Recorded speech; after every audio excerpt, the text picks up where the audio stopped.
Wow. Wow. Wow. I don't know what else to say, baby. Welcome on in to Final Out. It's Brodes with you right here on 94 WIP. I have you until 2 a.m. And I think I know what I'm going to talk about. Oh, wow. This baseball team is playing tremendous. Some are saying they are playing like a real ball club. I don't know how we got here with guys like Otto Kemp and Harrison Bader and Max Kepler from the dead. But this is where we are. And I got to say, it puts a huge smile on my face watching their effort day in and day out right now. Even someone like Nick Castellanos, who's playing fueled. Okay, he's playing charged up because he's pissed off. But he's using that anger to benefit the squad. He's taking second base. He's getting on base. He's got a chip on his shoulder. He's helping out, sparking the club. That's the right way to do it. There's two ways it goes with a guy like that. It either makes your team crumble because it becomes a selfish unit, or you become one. And right now, they are becoming one with very odd circumstances. Trey Turner was balling out this season. He gets a grade 1 hamstring issue. Zach Wheeler is one of the best in all of the land. He has a blood clot. Yet they just continue to kick ass. Now, the Mets suck. There's no sugarcoating it. The Mets are putrid. But you needed to see a team take the diamond with a certain look to it. It's always been about the Phillies for me. It's not about the Brewers or the Dodgers or how this team looks, that team looks, the Chicago Cubs this, the Cincinnati Reds that, the New York Mets this. It had nothing to do with any other team the whole ride to this point. Do they pass the sniff test? That's been the question. And for a while, I struggled. But here I am. I would have never thought in a million years that it would be Harrison Bader playing this incredible, being this much of a stud, stepping up huge in the leadoff spot. It's insane. Has he been a more impressive acquisition than Duran? Yes. And that's no knock on Duran. That's telling you what the swag of Harrison Bader has given you. There was once a time where this outfield was the worst outfield assembled. I saw a stat the other day where their OPS in September has doubled what the crap was that we were watching. Essentially doubled the nonsense that was being poured out there on the field. Brandon Marsh got sent down to the minors. This whole thing is absurd. Guys, they had somebody, I called him Dalton yesterday for an entire post-game show on my Brodes Media YouTube channel. I called him Dalton. That's not even his name. His name's Walton, I think. I don't even know. Donovan Walton. Luke, what's his name? Donovan Walton. Okay, they're winning games with Donovan Walton. This is amazing. 215-592-9494. I don't even know people's names, and they're just taking the field with an energy, with a purpose. It's amazing.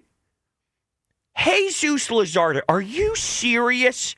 It's funny. I saw Pete Alonso in the first inning. He looked satisfied, dapping up his teammates in the dugout, almost assuming, this game's a wrap. A wrap? There's 8 more innings, fella. Was it a wrap when Bryce Harper smoked one to first base and you didn't know what to do with it? Hey, McNeil, was it a wrap when you were out in center field and the ball gets smoked over your head? Morons, not paying attention. And here's Luzardo throwing 7 perfect innings after that sloppy first. This is the same guy that if this occurred 2 months ago, he would have allowed 15 runs in the first 3 innings. Well, you have to pull him before he even gets to that point, but that's how miserable it would have went. When one thing got ugly for him, when one thing was tough, when there was a minor amount of adversity, he would crumble and fold. It would look like that first inning for 4 or 5 consecutive innings if you didn't have to yank him prior to that. This guy just went 7 perfect. What an amazing effort at CBP. And I can't sugarcoat it. I am appreciating every second of the way they're attacking right now. This feels like real baseball to me. And it's strange because the characters that are helping you get there are not your traditional characters, but neither was Nick Foles.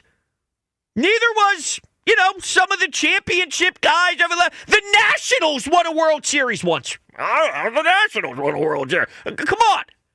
The Nationals. The Royals. Kansas City had a run there. I don't know. What the hell? Anything's possible. Let's get to the wrap-up, which is sponsored by Roto-Rooter. When plumbing problems hit, wrap them up quick and call Roto-Rooter. Their team tackles clogs and leaks so you can stay in the game. Roto-Rooter, your MVP for plumbing solutions. So you're down 4 RIP. And I'm sure some guys on the Mets side were thinking, well, we already lost the first 3. It doesn't look like Luzardo has it. Maybe they got a little too comfortable. A little too comfortable. It's the first inning. I mean, that's just loser mentality. So no surprise that Pete Alonso feels that way, that McNeil feels that way, or Nimmo may feel that way, or any of these bums feel that way, because that's what they are. They're losers. Legitimate losers. And from there, Otto Kemp, home run, right? I mean, he's doubling, which is tying the game up. So he cuts the lead in half in the 4th. And then in the 6th, he ties the game up. And of course, you knew Bader was going to, help out to give you the lead 5-4. That 6th inning, bang, bang, bang. You're just rolling. And you're not even doing it with, the legit guys. I know Bryce had a better day, but, I'm still waiting for Kyle and Bryce to really wake up. Imagine what can happen when they really wake up.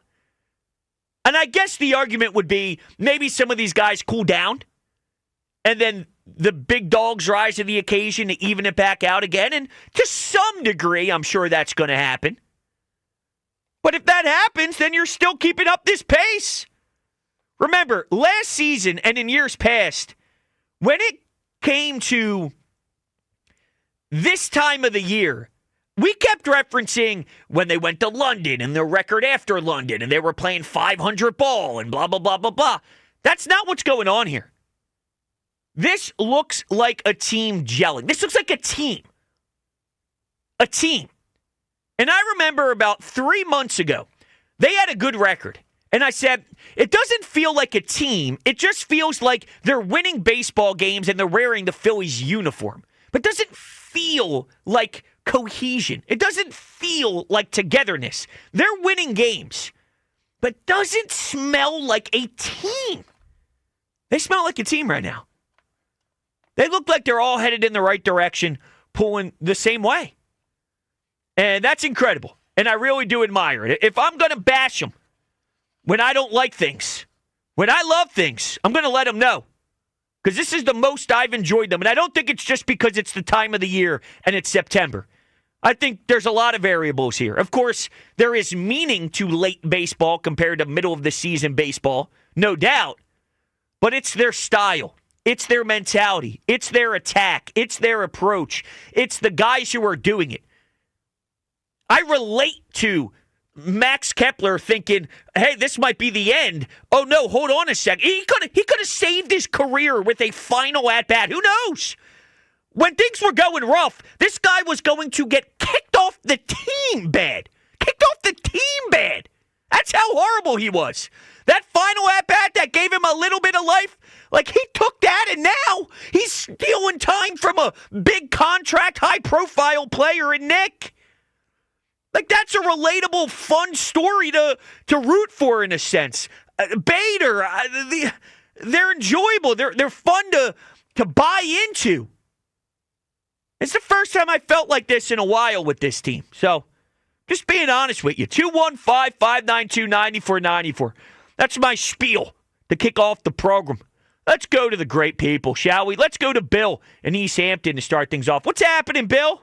Hey, Brodes, how you doing, my friend? Oh, I'm doing lovely. How are you? I'm doing well too. I got to tell you, man, Luzardo, it was amazing because it was a litmus test for him because he's gonna get a start in the playoffs.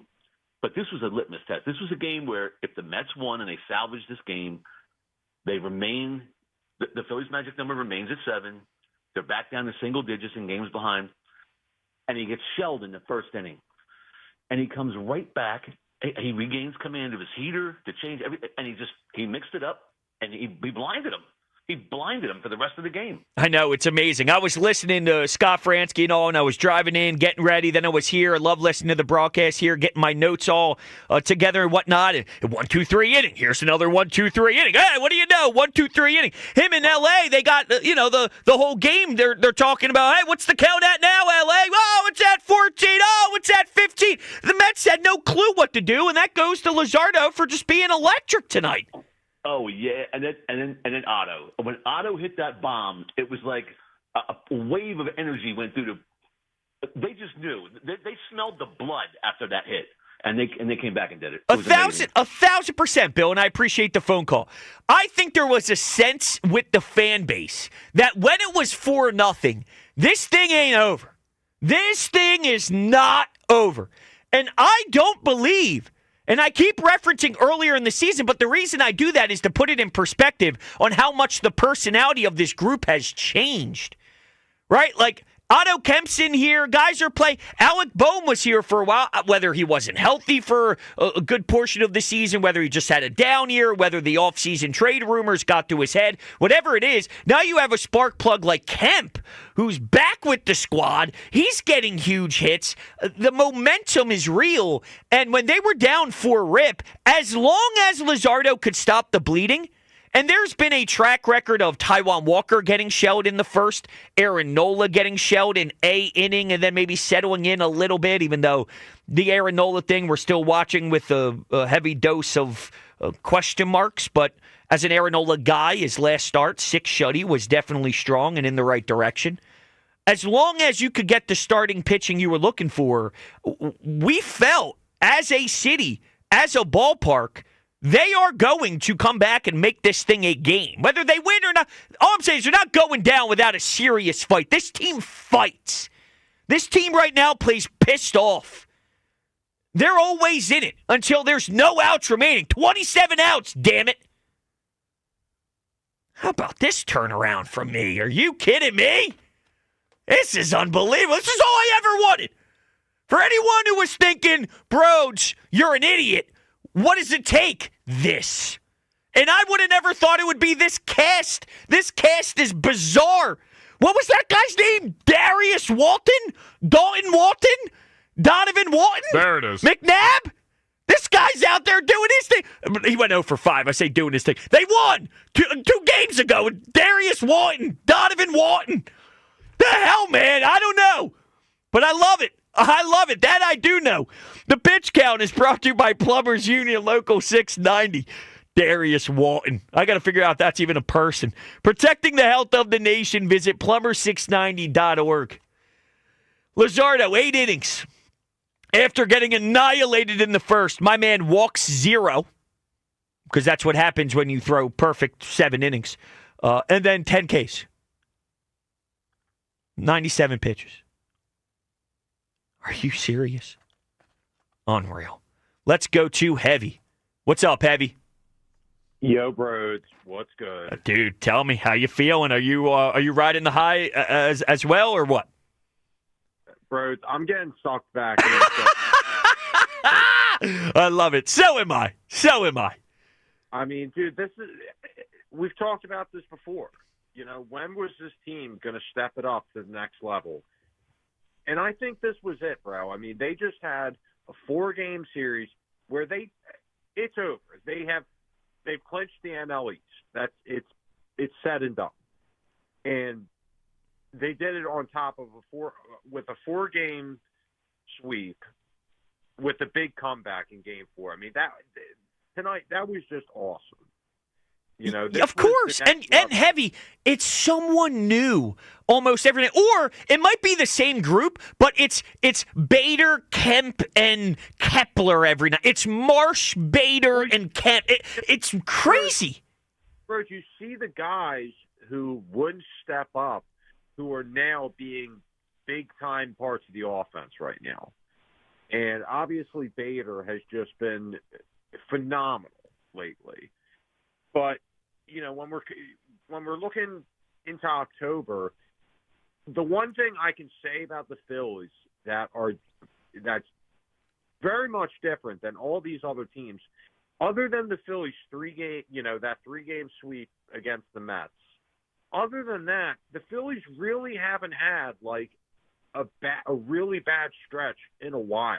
Like you look at all these other teams, the Dodgers just had a 5-game losing streak to bad teams too. They got swept by the Pirates. I think it was Pirates, wasn't it? Yeah, they got swept by the Pirates. They lost 7 of 8 in that span. The Padres just lost 9 of 11. It looks like the Brewers are finally cooling down. They just got swept. And you look at the Phillies, I mean, I can't really think the last time the Phillies had, like, a really bad stretch. Now, is that a good thing or a bad thing? It seems like you're nervous that it's coming. No. I'm saying it's a good thing. Because you look at these other teams, I mean, dude, the Dodgers are the favorites. I don't know why. Because, first of all, their pitching is just complete ass. It is, bro. It's horrible.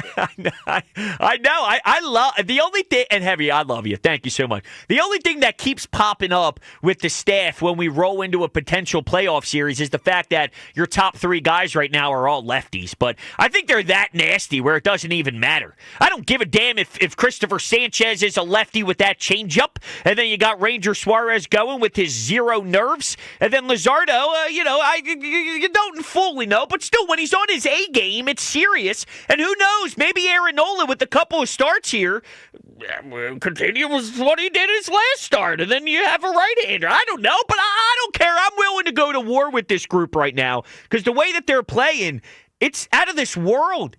It is a group that is all playing with the common goal. It's a team playing with arrogance. It's a team playing with confidence. And I'm also going to say this about the Nick Castellanos.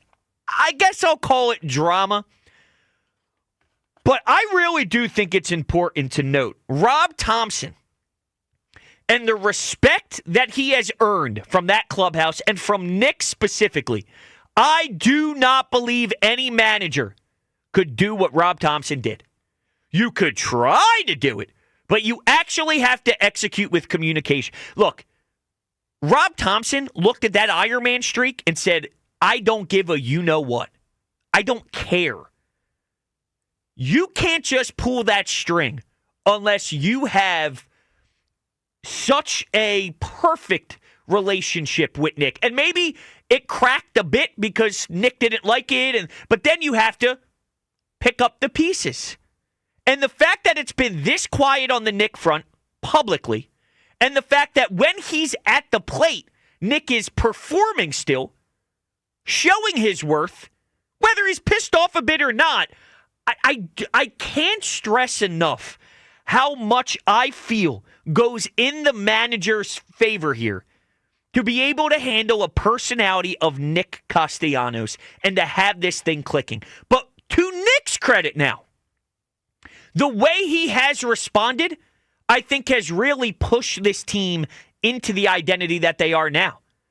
I think everyone realizes they were walking a tightrope, and that was going to swing this team one way or the other.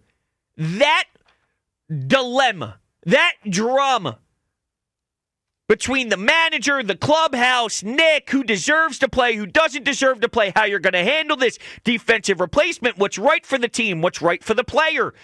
What are we going to do when we try and win a championship? You had to do a lot of skipping around. You had to do a lot of dancing and tiptoeing if you're Rob. Guess what? Looks like he's a damn good dancer. Looks like he's got on those dancing shoes. Because I think he's done a tremendous job. And credit to Nick, who is at least publicly shutting up showing up to work, and whenever his number's called, he's there. That's all you can do right now. Control the controllable. I just want to point that out. 215-592-9494. I can't wait to talk to all of you. Excuse me. I'm fired up. It's going to be a lot of fun. 215-592-9494. Coming up next, we'll get into the biggest takeaway of the game and continue rocking your calls. It's Brodes. It's Final Out. It's 94 WIP. I want to be very clear because I think the Mets suck. And that's why I was very, very, very aggravated with how they looked when they went to Queens. Maybe there is something to that cheating scandal, but I digress. It has nothing to do with the Mets. It has nothing to do with anything really other than the Phillies. It's always been about the Phillies. What are they doing to win me over? And I do give them credit for going on the road and beating Milwaukee. And yes, for them to do that against that particular team does hold more weight compared to, I don't know, another NL team when you're on the road or something. Of course, there is power to that. This Dodger series coming up will hold more weight than some of the other opponents that are in the middle of the pack. Like, of course, to some degree, the other team matters. But for the most part, I've had binoculars just glued on this team winning me over by their play, their controllables, the way they enter the ballpark every day, their approach at the plate, their defense, their base running. Now, if there is a nitpick, I do think sometimes, as of late, their base running has been all over the place, and that does need to get cleaned up, but that's 50th on the list right now compared to the excitement and the juice and the fun and all that good stuff. But that's just me flirting in reality here for a second. But I think we finally hit a point where they're playing in stride. And I think they realize the meaning of now. I think they've answered the bell of there's been a lot of stress in this city. Whether it was right, wrong, however you feel about it, there was tension, and we were waiting for more. And I think they finally rose to the occasion and proved that they do have what we were looking for. It may have taken longer to get it. It may have been weird characters to step up to make it happen.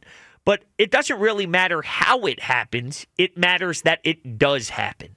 Right? For a while, I thought Orion Kerkering would be second in command right after Durant. Now, I think he's behind David Robertson. I think he's behind Matt Strom. Hell, I know he's a lefty, and I know Tanner Banks has a role with men on base, but I'm just saying confidence-wise, I think Kerkering might be fifth on the list now, and I got more faith in all those other names I mentioned over him. I would have never thought that 2 months ago. I don't care what I thought then about where it would stack up and who would be the one to have the response. I just need the response. Which then we can now enter the second layer of this, which is it sustainable? Can you really win a championship with Max Kepler and Harrison Bader and Brandon Marsh being this three-headed monster that we talk about on a day-by-day basis with Otto Kemp? I don't know. Like, if I'm being truthful, I go, probably not. But I have seen crazier things than a team meshing and, a squad that you don't necessarily think at the beginning of the year is going to do it with said players. It works. So I guess I'd say I'm not ruling it out. And there's been plenty of times where things were getting results, but I wasn't hearing it out. I would go, hell no. I ain't buying a damn piece of stock into that crap. I'm not buying it. I don't feel that way with this group. And it probably has something to do with the win it for wheels attitude. Probably has something to do with the veteran-heavy club and leaning on guys like Bryce, leaning on guys like Kyle, leaning on guys like JT, having guys in that clubhouse that, have some just like realness to them in Major League Baseball. Like Rob Thompson, where he is now after all that time with the Yankees and a World Series appearance with this club. And now he's putting his stones on the table. he would have never, ever benched Nick Castellanos years ago. He would go down swinging with his guys and say, how it falls, it falls. Now you're watching him grow and develop, where that decision could change the trajectory of this postseason run. But you wouldn't have got that change in years past. You have that element that's different from previous failures. So I would buy stock in this, but of course, it does feel weird and shaky that the names we reference on a day-to-day basis don't necessarily pop around baseball. But truth be told, I don't know if I give a damn. I don't, because they're playing baseball the right way. That's what I give a damn about. And I think they have the starting pitching. I think they have a back end of the bullpen that's very serviceable now, where in the beginning of the year, I didn't think so. I think you'd be in the 8th inning with the lead, and you're probably going to, unfortunately, suffer a painful loss. I don't feel that way anymore. And credit to Dave Dombrowski, because you lose Zach Wheeler, and Aaron Nola has been a no-show all year, and I still feel that confident in the pitching staff, the starting pitching. That's not normal. No Alvarado for the playoffs either. Great point. No, great point. You lose your best reliever due to a very selfish decision, and that's more adversity you got to hit. And I think having to answer those type of tests throughout the season, it took a while. But I think that's what kind of rallied them together. All right, 215-592-9494. The player of the game brought to you by South Jersey Gas. Over 100 years of reliability, always dependable, always ready. SouthJerseyGas.com/love my home. It's got to be Campy, huh? 3 Ribby. I want to say Luzardo. These are 7 perfect innings. I guess you can say Luzardo, all right? Don't cut for my head here. But Otto Kemp. He got the double. He got the home run when it was 4-0. He makes it 4-2. He cuts the lead to that, and then bang, he ties the game up. So I'm going to go with Kempy, the Kempster, the Kempinator. What do we got here, Luke? I don't know. Keep throwing out names. I've always liked the Ottoman Empire. That's or the a good Ottoman, one. The Ottoman Kempire. Okay, we can work with that. I like his stash, too. I keep tweeting out that. Stash is good. I keep tweeting out the mugshot picture for MLB.com. Classic. It's pretty good. It's pretty good. It's pretty good. Just a good damn mustache. All right, back to the phones. 215-592-9494. Cameron, you're on WIP. What's up, Cameron? How you doing, Brodes? I'm doing good. How are you? I'm good. I just drove all the way. I'm back home. I just got back home from the game. Oh, I'm so jealous. So look, I've been to a game every year for the last 5 years. My favorite player is Bryce Harper. I haven't seen him do anything in any game I ever went to. Finally got to see him hit. Not only did I not get to see him do anything, I have seen 4 losses the last 4 years. For some reason, every game I go to, we lose. Before we get to the seats, we're down 4-0. I'm coming from Xfinity Live. I'm like, there's another game. We're going to freaking lose. I stay for the entire game. Not only do I get to see Durantula come out, which was freaking amazing, but we get a comeback win from 4-0? Like, come on, bro. Against the Mets? Come on, bro. I know, dude. That's are you awesome. Not fired up or what? Yeah, dude, I'm with you. I couldn't agree more. That's sick, by the way. That you go there and you see 4-0, you go, oh, this is going to be a disaster, or hang out with whoever you're with. But for them to do it the way they did it, man, like you got to be riding the high. Oh, amazing. So I got that for you. Another thing, I know it's not Phillies, but Brodes, I got to tell you this because I know it's probably been on your mind. My buddy leaves the casino at 2 a.m. a couple weeks ago, drunk out of his mind. Mind you, he's a diehard Giants fan. Uh-oh. He calls up the station, and that's your viral clip going off on him when he's talking about Jalen Hurts. He's a Giants fan. It's my buddy. I know exactly who you are. He's a diehard Giants fan. He is so pissed that Saquon Barkley's on our team and then we went to the Super Bowl. His only thing to do is to leave the casino drunk and call you up talking about he's an Eagles fan and how he's ragging on Jalen Hurts because he has nothing better to do. Yeah, bro. losers, man. Is he a Mets fan, too? That little scum? He is. Oh, what a scum, Cameron. I appreciate the call. What a scum. Just an absolute scum. Oh, man. But I told you, they're losers. On the field, off the field. That's what they do. There's nothing wrong with hitting the casino and having a couple pops.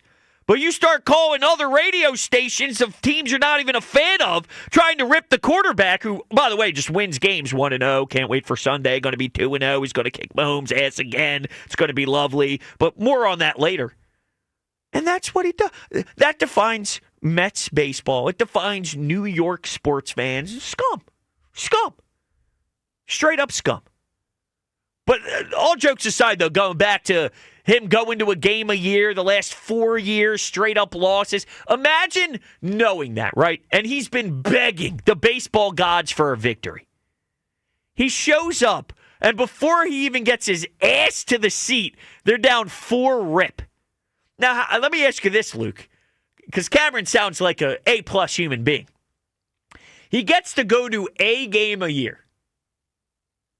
He was at not Xfinity Live anymore. Stateside Live? Is that what they're changing the name to? I don't remember. Sure. Okay. Missed the first inning. Yeah. Too many. And he's in the area. Yeah. So it's not as, hey, we got stuck in traffic. I couldn't get into. He was there doing his thing, which maybe doing his thing was more important than getting there for the first inning. But I would imagine, and I don't make the rules here. I don't make the sports rules. There's no right or wrong way. I'm just speaking out loud.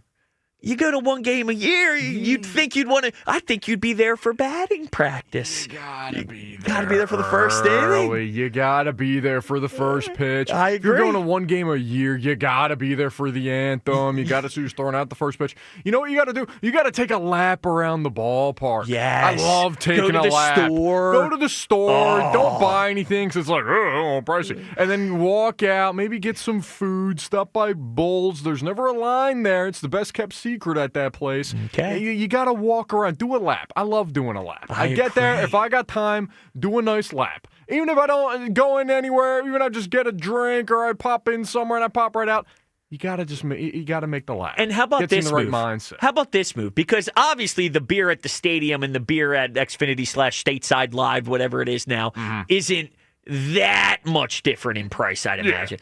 The beer way early and just looking at the field. Just taking it in. The weather. It's especially it's tonight. Weather. 70 degrees. I mean, I think he missed an opportunity there. He did too. Yeah. And when you don't see the 4 runs, the comeback. You weren't there through hell. You know, you weren't there through the pain. You weren't there in suffering. the mud. Right. All right, I'm just trying to get down to the bottom of it. I like to be there early. I always like to be there early. I don't feel like fighting with the traffic. I don't feel like running late. I like to be there early. If I'm there early and I can do a lap around the stadium and I still got time, so be it. I'm at a baseball game. I just relax. I think the lap before, and even if you get the food inhaled before first pitch, because you got the chicken tenders and the I don't feel like on bouncing the on lap. my knees. Yeah, you're on your toes and your calves. I'm trying to dip the honey mustard in the chicken. It's like, it's on my jersey. Yep. Now I got a mustard stain on my jersey. Yep. Was that a ball? I can't. Boo! You couldn't tell, but you just boo anyway. You hear a foul ball, you start. Right. Yeah. You're in the third. See it. Yeah. You're in the third deck. You're not. No way. You're getting it. You don't know. You don't know. Anyway, this went off the rails. Let's go to Gary in Whitehall. Yo, Gare. Yo, bros, what's happening? I need to know how you're feeling right now with this baseball team, my friend. All right, well, first things first is I got something to talk to you that you brought up earlier. But how about that New York Mets, baby? Hey! Ah! I know they suck. And Gary, I hate to keep going back to this because it's so far removed. But now that we see that they are just disgusting pieces of crap and they are hot garbage, they suck. Like, how did you let that Queen series happen? And I know it's irrelevant now, but I just want everyone to know that this is how I felt about the Mets before that series in Queens. And like you got swept and lost to this group of frauds, and there's something that won't let me live that down, even though I need to. I don't get it, bros. I don't know if it has something to do with City Field, but I don't know. It's in their heads. It's a mental game. Yeah. But I mean, yeah, they are hot garbage. And then that piece of crap Juan Soto. Oh, I'm gonna build up my stats. I'm gonna steal third base when I'm down by 5 runs in the 8th inning. Yeah. You're wonderful, freaking jerk. But the main thing is you brought this up earlier about Topper. Mm-hmm. All right. So the old cliche is check your ego at the door. But with this team right now, what's going on, Topper is the doorman. And what he's doing with this platoon is keeping everybody fresh. They're all bought in. And it's go time. It's go time. Harper had a decent series. Schwarber hit his 50th. Other than that, he's been kind of quiet. But the rest of the team is just bought in. And, what can you say about Luzardo after that first inning? 22 up, 22 down, nothing. They had no answer. And then, top of the 9th inning, here comes the tarantula. Yeah, here's 102. See what you can do with it. They did nothing. 1, 2, 3. Good morning, good afternoon, and good night. Put your tail between your legs. Get back to New York. Bye-bye. No, you're right. And with Duran, Garen, and thank you so much for the phone call, sometimes you don't know. Maybe there's a couple of bleeders. Maybe they put a little wood on it. Now they got a base runner on first, and then there's a walk, and now there's 2 men on, and you just don't know. But it was all business. Even dancing around with some off-speed, too. A little check swing. How do you do? How's your mother? Just phenomenal stuff. So all business today out of Duran. He had 25 straight Mets retired after that first inning, and that is just remarkable. But you're so right to point out the specific phrase that Rob Thompson mentioned when he was going through that back and forth with Nick Castellanos and how everything was going down behind the scenes. This man literally said, check your ego at the door. Check your ego. To Nick. I'm telling you, there might be 2 or 3 managers that can get away with that. Maybe a Brian Snitker, but maybe not.